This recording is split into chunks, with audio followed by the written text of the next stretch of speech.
Firman Tuhan di dalam Matius 26 ayat 36 sampai 46. Judul perikopnya firman Tuhan yaitu di Taman Getsemani. Dan tema firman Tuhan yaitu teladan Yesus di Getsemani. Amin, haleluya. Kita akan baca sama-sama ya. Silakan dibuka. Matius 26 ayat 36 sampai 46.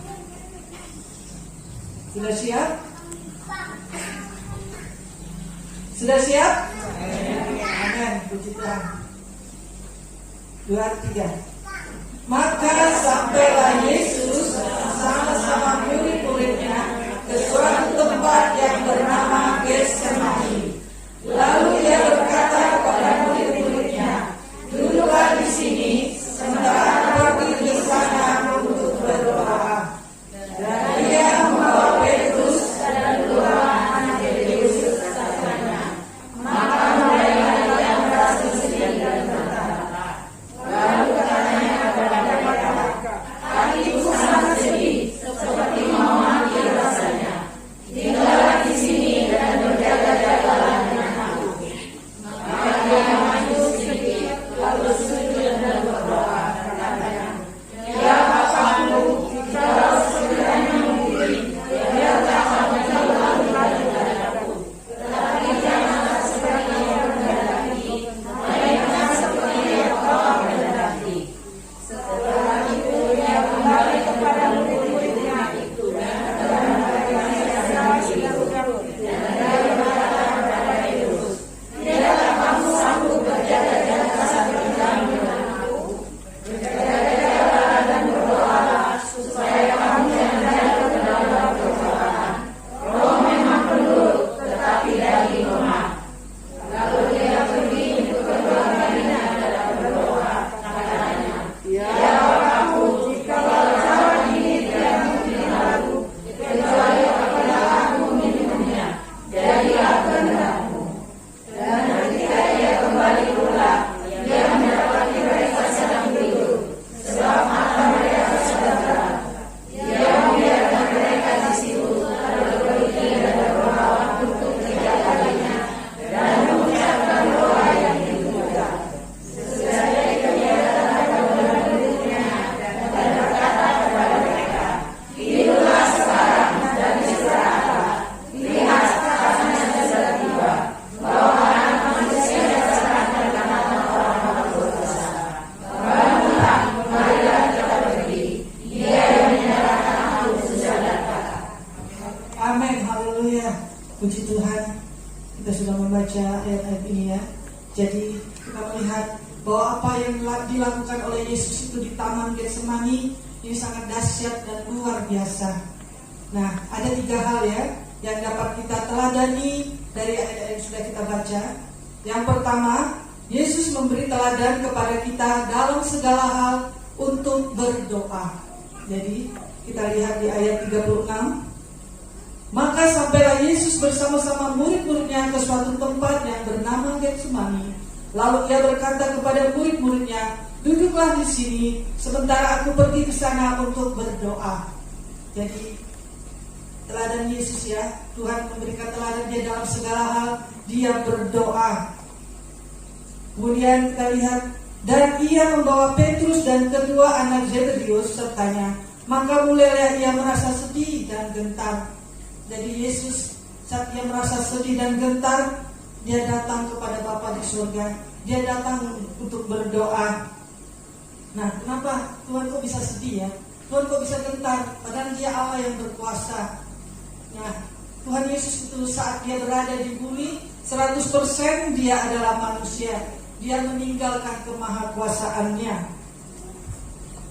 Di dalam ayat 38, lalu katanya kepada mereka, "Hatiku sangat sedih, seperti mau mati rasanya. Tinggallah di sini dan berjaga-jagalah dengan aku." Tuhan merasa sedih sampai mau mati rasanya. Jadi roh kenabiannya yang ada pada Yesus memberitahu dia apa yang akan terjadi. Apa yang akan terjadi yaitu kematian yang akan dihadapinya. Jadi dia sebagai manusia dia merasa sedih, merasa takut, merasa gentar, sampai hampir mau mati rasanya. Nah, ketika Yesus mengatakan hatiku sangat sedih sampai mau mati rasanya, saudara tahu, pasti saudara juga pernah merasakannya ya. Mungkin ada yang saat ini atau sebelumnya pernah merasa sedih sampai mati aja aku nih ya, gitu. Sampai mau mati rasanya, nggak tahan Tuhan, biasa begitu. Saya juga pernah ya, beberapa tahun yang lalu saya mengalami masalah. Pikiran saya kacau karena memang benar pikiran negatif itu intimidasi itu bisa menyerang ya. Jadi ada masalah dalam pelayanan, dalam sesuatu yang saya tidak cerita rincinya. Tapi saya pernah merasa sampai tidak berdaya lagi, sampai itu terbaring lemah. Pokoknya putus asa, pokoknya pusing kepala, stres gitu ya. Akhirnya saya bilang, Tuhan, mati dah Tuhan. Dalam Tuhan, aku mau ke rumahmu Bapak, aku tidak mau lagi deh, pusing dah ngurusin ini nih gitu loh. Pusing Tuhan, saya mau mati aja rasanya, pernah saya alami. Jadi saudara bisa bayangkan ya bagaimana perkataan Yesus ini. Hatiku sangat sedih, seperti mau mati rasanya. Tinggallah di sini dan berjaga-jagalah dengan aku. Tuhan berkata kepada murid-murid yang menemaninya. Jadi saudara, Tuhan Yesus sudah merasakan bagaimana penderitaan kita. Dia juga merasakan, dia sudah menanggungnya. Tapi saudara, dia kirimkan Roh Kudus. Dia kirimkan Roh Kudusnya untuk menghibur kita di saat sedih dan susah. Jadi saat saya sedih, saat saya susah, saya cuma bisa berdoa besar. Akhirnya saya tidak tahan lagi menangis ya. Kalau udah kayak gitu pasti menangis. Tapi akhirnya saya berdoa, saya bahasa Roh Tuhan menghibur, Roh Kudus yang menghibur saya. Akhirnya bisa tenang. Jadi saat saya sedih, saat saya susah, saya datang kepada Yesus, saya kunci kamar, saya langsung berdoa. Jadi Yesus juga memberi teladan pada kita pada siang hari ini dalam segala hal untuk berdoa. Itu yang pertama ya, yang sudah Yesus lakukan. Di ayat 39 lebih jelas lagi. Maka ia maju sedikit, lalu sujud dan berdoa katanya, Ya Bapakku, jikalau sekiranya mungkin, biarlah cawan ini lalu daripadaku, tetapi janganlah seperti yang ku kehendaki, melainkan seperti yang kau kehendaki. Jadi dia berserah sepenuhnya kepada Bapa di dalam doa. Dan dia merasa sedih, dia berdoa kepada Bapaknya, Tuhan kalau boleh lalu, biarlah berlalu. Apa yang ku kehendaki, jadilah apa yang kau kehendaki Tuhan, bukan yang aku kehendaki, kata Yesus. Jadi dia datang kepada Bapaknya untuk berdoa. Nah, hal yang kedua yang kita bisa teladani dari ayat ini, yaitu Yesus mengajak kita untuk bersatu, untuk unity, berdoa, berjaga-jaga bersama-sama. Jadi saudara yang dikasihi Tuhan, kita lihat di ayat 38b. Tinggallah di sini, berjaga-jagalah dengan aku. Ini dia katakan kepada murid-muridnya ya. Jadi saat Yesus merasa sedih, saat Yesus merasa gentar, dia ingin ditemani. Dia ingin bersama-sama murid-muridnya. 3 murid-muridnya dia sudah pilih untuk dia datang bersama-sama berdoa, yang berjaga-jaga di dalam doa. Jadi Tuhan mau supaya kita juga bersama-sama bersatu dalam kegerakan doa ya. Saat ini kita teladani dalam firman Tuhan ini. Karena Tuhan Yesus juga tidak mau sendiri, dia juga ingin ditemani. Jadi sebagai anak-anak Tuhan, sebagai wanita-wanita, kita juga mau sama-sama bersatu hati. Nah, saat inilah kita jaringan doa wanita, di mana visi jaringan doa wanita adalah mempersatukan tubuh Kristus melalui doa dan transformasi bangsa. Jadi kita bersama-sama tubuh Kristus, wanita-wanita dari gereja-gereja, tidak melihat, tidak memandang gereja mana, kita bersama-sama berdoa. Dan dari organisasi maupun dari manapun juga ya, dari secara pribadi kita bersama-sama bersatu hati di dalam gerakan doa sebagai tubuh Kristus. Karena jaringan doa wanita adalah gerakan doa para wanita dari berbagai gereja, persekutuan doa, organisasi dan lembaga pelayanan dalam bentuk jejaring kebersamaan bagi kesatuan tubuh Kristus, yang memberikan kesaksian hidup mengenai kuasa doa para wanita dan menyentuh setiap aspek kehidupan masyarakat. Jadi saudara dikasih Tuhan, saya sebagai fasilitator JDW ya, Ibu Naomi sebagai koordinator JDW Kota Singkawang, kita bersama-sama bersatu hati juga mengajak seluruh wanita. Makanya puji Tuhan, 1 tahun kita vakumnya dalam ibadah raya, tapi puji Tuhan mulai bulan Maret kita bersama-sama berdoa kembali. Karena apa? Saya setahun rasanya ya sepi juga, nggak pernah berdoa bersama-sama. Akhirnya kami setelah rapat memberanikan diri untuk memulai kembali ibadah doa ibadah raya ini bersama. Karena saudara, ini betapa penting ya. Jadi kayaknya sih kita kumpul-kumpul tidak ada ini, tapi tidak ada yang tidak berguna ya. Ini pasti berguna karena saudara percaya apabila kesatuan tubuh Kristus dilakukan, maka berkat akan tercurah bagi gereja-gereja Tuhan di Singkawang, dan juga kita berdoa bagi setiap anak-anak Tuhan, jiwa-jiwa yang ada di Singkawang dan Indonesia pada umumnya. Haleluya, puji Tuhan. Kembali kita lihat di ayat 40. Setelah itu ia kembali kepada murid-muridnya itu dan mendapati mereka sedang tidur. Dan ia berkata kepada Petrus, tidakkah kamu sanggup berjaga-jaga 1 jam dengan aku? Haleluya. Padahal Tuhan Yesus ingin ditemani ya, sama-sama berjaga berdoa dengan murid-muridnya. Tapi ternyata murid-muridnya sudah tertidur. Dia mengajak bersama-sama untuk bersatu dengan muridnya. Dia mendapati mereka sedang tidur. Nah, ini gambaran apa? Banyak setiap kita ya, roh memang penurut tetapi daging lemah. Nah, harusnya kita berjaga-jaga tapi kita tertidur. Tidakkah kamu sanggup berjaga-jaga 1 jam saja dengan aku? Tuhan ingin kita juga berjaga-jaga 1 jam aja dengan aku. Nah, ini pesan Tuhan buat saya ya, buat saya dan gereja Tuhan saat ini. Jadi beberapa hari yang lalu saya diingatkan dengan saya terbangun pada pagi hari ya, subuh. Biasanya memang Tuhan suka bangunkan mau jam 3, jam 4, jam 5, langsung terbangun gitu loh. Padahal saya tidurnya biasa malam, tapi Tuhan, dan dulu saya Tuhan mau tidur lagi, nggak bisa tidur lagi, masih ngantuk Tuhan.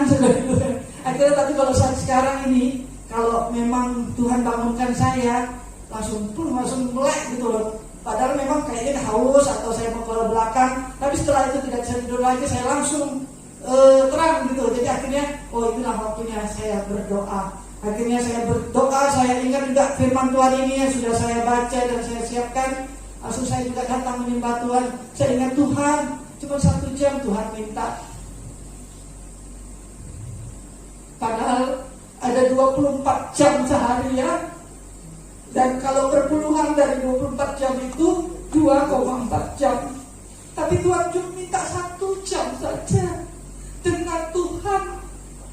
Jadi kita tinggalkan aktivitas kita yang lain, HP dan apa semuanya, sibukan kita. Tuhan hanya minta 1 jam saja dengan aku, dengan Tuhan. Jadi saat itu saya langsung datang, Tuhan terima kasih. Langsung saya memuji, menyembah Tuhan, meninggikan nama Tuhan. Pada pagi-pagi tapi saya langsung ada keluar suara. Biasa kalau suami tidur saya pelan-pelan terlewati, tapi tidak enak. Jadi bangun saya bangunkan juga, dia sama-sama berdoa. Jadi akhirnya menyembah Tuhan enak sekali, memuji Tuhan enak sekali. Akhirnya langsung doa, siapa ingat begini-begini langsung doa semuanya. Dan kita yakin dalam doa yang sungguh-sungguh Tuhan hadir dan Tuhan akan menjawab semua doa kita. Amin, haleluya. Haleluya, puji Tuhan. Jadi berikan waktu kita 1 jam saja kepada Tuhan. Hanya saudara dengan Tuhan. Mungkin saudara bisa masuk ke kamar, kunci pintu. Apalagi kalau saudara dalam keadaan sekali Yesus ini ya, dalam keadaan sedih dan getar sampai mau mati rasanya, datanglah berdoa, datanglah menyembah Tuhan. 1 jam aja. Bisa diisi juga dengan baca firman Tuhan. Mungkin kelamaan ya, ini mau doa apa nanti, nggak ada yang bingung. Dan kalau bisa nih doa aja, misalnya kita putar lagu, langsung ikut pujian, penyembahan. Saudara benar-benar masuk dalam hadirat Tuhan. Terus saudara membaca firman Tuhan. Itu bisa lebih dari 1 jam waktunya ya untuk Tuhan. Jadi berikan setiap hari kalau bisa ya, waktu dari 24 jam itu kita ambil waktu 1 jam untuk Tuhan. Amin. Ini firman juga untuk saya ya, karena biasa saya juga suka udah lagi naik ke tempat sibuk, lupa jadinya doa ya. Tapi memang doa ada, tapi maksudnya doa yang khusus, doa yang sungguh-sungguh. Jadi bukan saat hati sedih atau susah aja, tapi setiap saat kita tetap berjaga-jaga, berdoa. Haleluya. Amin, amin. Tuhan berkati, terima kasih Tuhan. Nah, di dalam bahasa aslinya berjaga-jaga itu, yaitu dalam bahasa Yunani Gregorio. Jadi Gregorio, ada gereja Gregorio di sini. Nah, itu artinya dalam bahasa Inggris to arouse, cause to rise, membangkitkan, menyebabkan naik atau bangun dari tidur atau terjaga. Jadi berjaga-jaga itu melek ya, langsung berjaga-jaga, langsung bangun dari tidur dan berjaga-jaga. Jadi saat ini Tuhan memanggil kita untuk kita bangun dari tidur, untuk terjaga-jaga, untuk kita tetap berdoa. Supaya apa ya? Supaya untuk apa kita berjaga-jaga? Supaya kita jangan jatuh ke dalam pencobaan. Amin. Dalam ayat 41, berjaga-jagalah dan berdoalah supaya kamu jangan jatuh ke dalam pencobaan. Roh memang penurut tetapi daging lemah. Nah, ini Tuhan, perintah Tuhan ya. Tuhan ingatkan supaya kita berjaga-jagalah dan berdoalah supaya kita jangan jatuh ke dalam pencobaan. Jadi pencobaan saudara itu berbeda-beda ya. Pencobaan itu bisa membuat kita terlena. Jadi mungkin ada idol atau berhala-berhala, misalnya kita selalu sibuk kerja atau sibuk cari uang, sibuk ngurus anak, ngurus keluarga atau ngurus usaha. Nah, kita kurang berjaga-jaga, kurang berdoa ya. Mungkin ada juga yang merasa dosa itu nikmat, nah sehingga kita akan kehilangan roh Tuhan. Jadi karena itu Tuhan berfirman pada saat ini, berjaga-jagalah dan berdoalah supaya kamu jangan jatuh ke dalam pencobaan.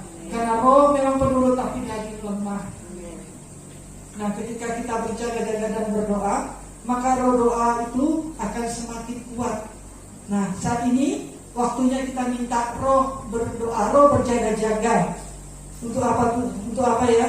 Berjaga tadi supaya kita jangan jatuh ke dalam pencobaan. Nah, contohnya ya seperti Petrus. Ini karena dia tidak berjaga-jaga ya bersama Tuhan Yesus, akhirnya Petrus menyangkal Yesus 3 kali ya. Nah, Tuhan mau supaya kita berjaga-jaga supaya kita tidak jatuh ke dalam pencobaan. Haleluya, puji Tuhan. Jadi kalau kita berjaga-jaga, kita akan menerima berkat dari Tuhan. Bukan hanya kita mengejar berkatnya saja, tapi kita mengejar hadiratnya, maka berkat itu akan menyusul. Amin. Haleluya. Nah, hal ketiga yang kita pelajari yaitu Yesus berdoa dengan konsisten dan kontinu atau terus menerus. Nah, Yesus mengajar atau memberi teladan kepada kita untuk berdoa secara konsisten, secara terus menerus, secara kontinu sampai 3 kali. Nah, dia datang berdoa kepada Bapaknya. Lihat dari yang kita baca itu sebanyak 3 kali. Ini yang dicatat sini ya. Itu dengan doa yang sama. Dia mengucapkan doa yang sama, pergumulan yang sama kepada Tuhan sampai 3 kali. Nah, kita melihat ya, dia secara kontinu, secara konsisten, secara terus menerus di ayat 39. Maka ia maju sedikit lalu sujud dan berdoa, katanya, ya Bapakku, jikalau sekiranya mungkin, biarlah cawan ini lalu daripadaku, tetapi janganlah seperti yang ku kehendaki, melainkan seperti yang Engkau kehendaki. Nah, ini yang pertama kali Tuhan Yesus berdoa ya. Kemudian yang kedua kali Tuhan Yesus berdoa untuk kedua kalinya di ayat 42. Lalu ia pergi untuk kedua kalinya dan berdoa, katanya, ya Bapakku, jikalau cawan ini tidak mungkin lalu, kecuali apabila aku meminumnya, jadilah kehendak-Mu. Jadi itu yang kedua kali ya. Tuhan Yesus berdoa dengan doa yang sama. Kemudian di ayat 44, ia membiarkan mereka di situ lalu pergi dan berdoa untuk ketiga kalinya dan mengucapkan doa yang itu juga. Jadi Tuhan Yesus itu konsisten ya. Secara kontinu dia 3 kali, dia terus menerus. Dia tetap berdoa sampai Bapaknya mungkin dia minta supaya berlalu ya penderitaannya, kesedihannya, supaya berlalu, dia tetap berdoa. Haleluya. Maka saudara kasih Tuhan, Tuhan Yesus juga mau supaya kita konsisten terus menerus berdoa, jangan menyerah ya, sampai terjadi transformasi, sampai terjadi terobosan, sampai terjadi pemulihan, sampai terjadi doa-doa kita dijawab Tuhan. Jangan menyerah, kita harus konsisten, kita harus terus menerus berdoa. Amin. Haleluya, puji Tuhan. Setiap kali Yesus selesai berdoa, dia mendapati murid-muridnya tertidur. Itu ada di ayat 40, 43 sampai 44 ya. Kita baca lagi. dan mendapati mereka sedang tidur. Itu ayat 40, kemudian di ayat 43. Dan ketika ia kembali pula, ia mendapati mereka sedang tidur, sebab mata mereka sudah berat. Ia membiarkan mereka di situ, lalu pergi dan berdoa untuk ketiga kalinya, dan mengucapkan doa yang itu juga. Sesudah itu ia datang kepada murid-muridnya dan berkata kepada mereka, tidurlah sekarang dan beristirahatlah. Lihat, saatnya sudah tiba bahwa anak manusia diserahkan ke tangan orang-orang berdosa. Bangunlah, marilah kita pergi. Dia yang menyerahkan aku sudah dekat. Amin, haleluya. Nah, Tuhan Yesus itu baik ya. Tuhan itu sangat baik. Dia tidak pernah maksa kita. Dia tidak pernah maksa murid-muridnya untuk berdoa, untuk terus berjaga-jaga. Kalau saya mungkin agak kurang ya, kalau dengan anak-anak. Kalau tak mau berdoa, saya maksa mereka. Mungkin ibu juga begitu ya. Kalau anak-anaknya tak mau berdoa, dipaksa menyanyi, dipaksa juga. Tapi memang tidak apa-apa sih mendidik mereka. Tapi Tuhan Yesus itu, coba saudara lihat ya, dia tidak maksa. Malah dia bilang, tidurlah sekarang dan istirahatlah. Dia suruh tidur lagi, istirahatlah. Lihat, saatnya sudah tiba bahwa anak manusia datang diserahkan ke tangan orang-orang berdosa. Haleluya, haleluya. Yesus itu sungguh baik.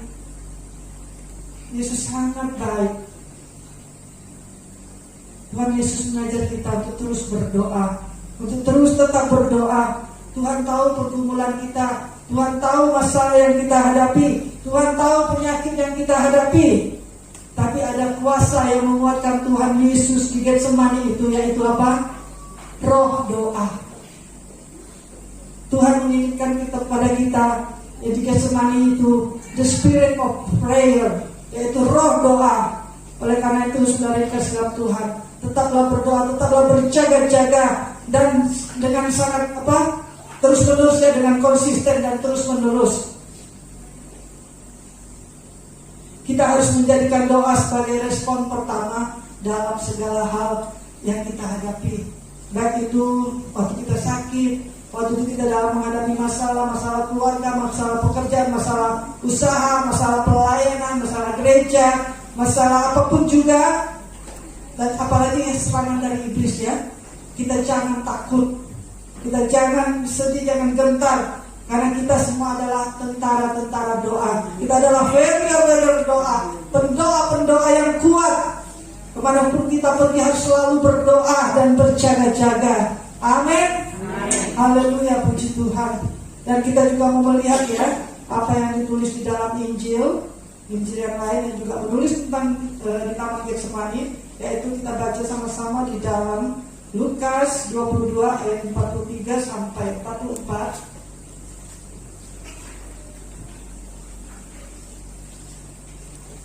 Kita baca sama-sama. Lukas 22 ayat 43 44. Sudah siap?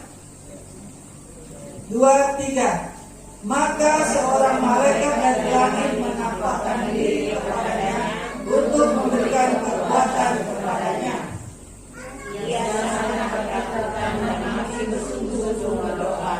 Perlunya menjadi seperti tiara yang bertetesan di tanah. Amin. Jadi seorang malaikat dari langit menampakkan diri kepadanya untuk memberikan kekuatan kepadanya. Tadi di Matius tidak ditulis ya, ada malaikat dari langit yang menampakkan diri kepada Tuhan Yesus untuk memberikan kekuatan.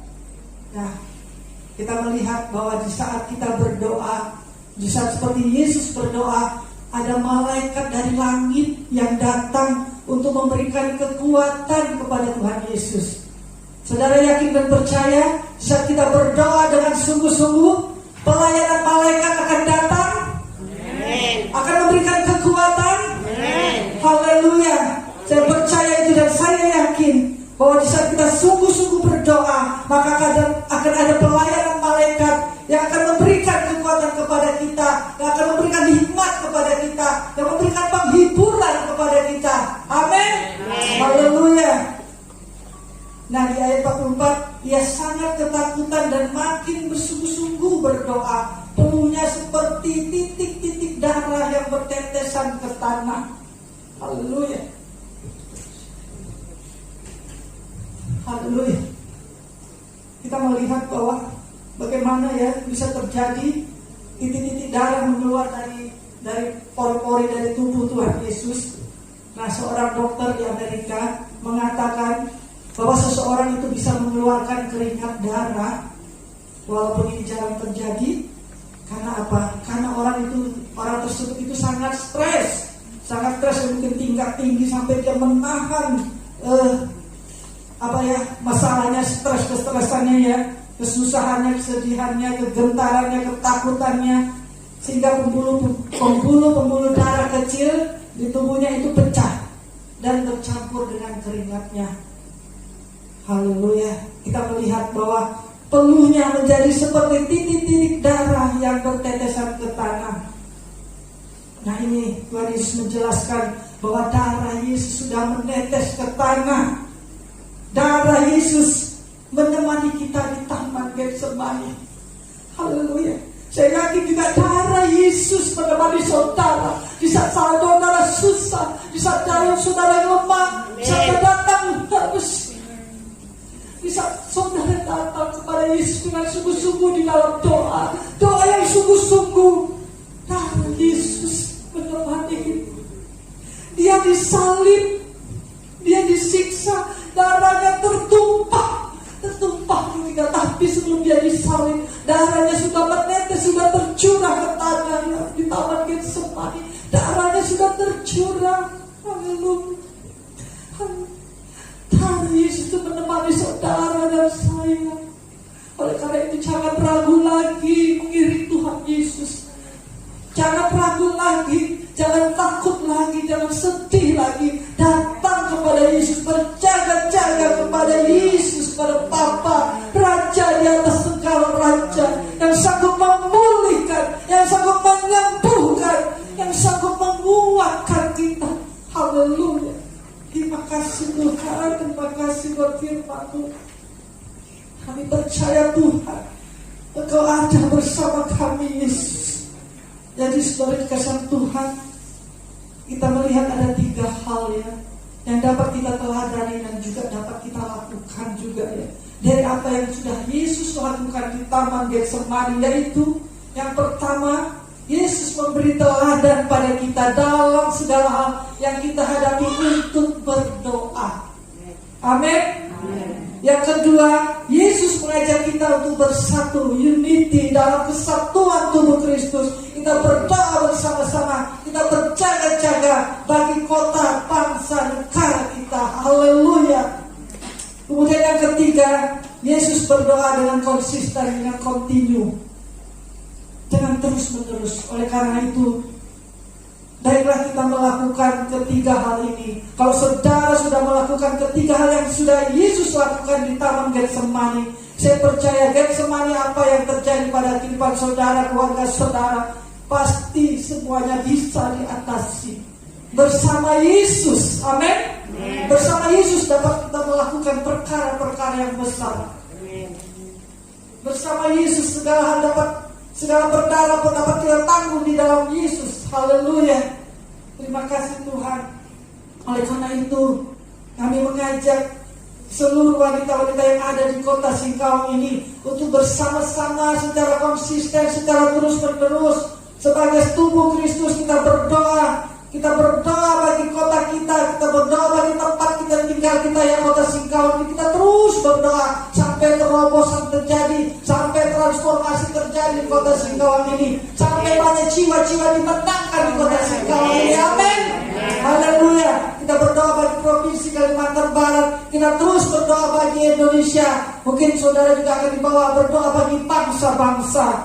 Haleluya, haleluya.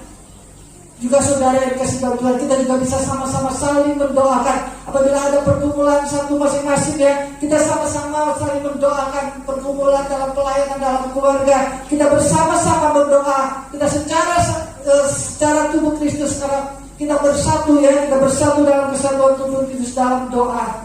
Nah, inilah waktunya kita bangkit, kita berdoa dan berjaga-jaga. Karena apa saudara? Karena doa itu selalu berhasil. Bukan kadang-kadang, tapi setiap saat. Saudara percaya? Jadi Jadi doa itu selalu berhasil. Mari, saudara kasih Tuhan, kita bangkit berdiri. Kita mau deklarasikannya, kita sama-sama katakan, doa selalu berhasil 3 kali, bukan kadang-kadang tapi setiap saat. Haleluya, mari kita bangkit berdiri. Pemusik siap dan singer. Haleluya. Terima kasih Tuhan. Terima kasih buat firman-Mu saat ini Bapa. Terima kasih Yesus, terima kasih Roh Kudus. Berikan hikmat bagi kami, setiap anak-anak-Mu, jemaat-Mu Tuhan, wanita-wanita-Mu Tuhan, untuk kami mengerti akan firman-Mu dan kami melakukan akan firman-Mu. Haleluya, haleluya. Kita mulai ya, siap? 2, 3. Saya katakan dulu baru saudara ikut ya. Doa selalu berhasil. Doa selalu berhasil. Doa selalu berhasil. Doa selalu berhasil. Doa selalu berhasil. Doa selalu berhasil. Bukan kadang-kadang, Bukan kadang-kadang, tetapi setiap saat. tetapi setiap saat. Haleluya, amin, haleluya. Terima kasih Tuhan. Haleluya, mari kita datang menyembah Tuhan. Kita bersyukur kepada Tuhan. Kita berterima kasih. Betapa besar kasih Tuhan. Betapa besar kasih Yesus. Dia telah mati di kayu salib. Bilur-bilurnya, darahnya sudah tertumpah bagi kita, bagi saya dan saudara. Oleh karena itu ingatlah semua apa yang telah Yesus lakukan. Teladanilah apa yang telah Yesus lakukan. Haleluya. Betapa besar kasih